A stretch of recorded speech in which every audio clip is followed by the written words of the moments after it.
ကျွန်တော်အရန်ကြိုက်ခဲ့တဲ့တခြင်းလေးတစ်ခုဖြစ်ပါတယ်တေးဝတ်နိုင်ရစ်ဆက်တီးကုန်ထားတဲ့ကိုမင်းအောင်ရဲ့သူများနဲ့များတဲ့ငါရည်သားလို့အမည်ရပါတယ်နားဆင်ပေးပါ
ငါဤသာ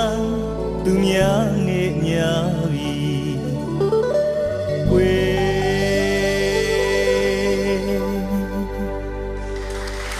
ကျေးဇူးတင်ပါတယ်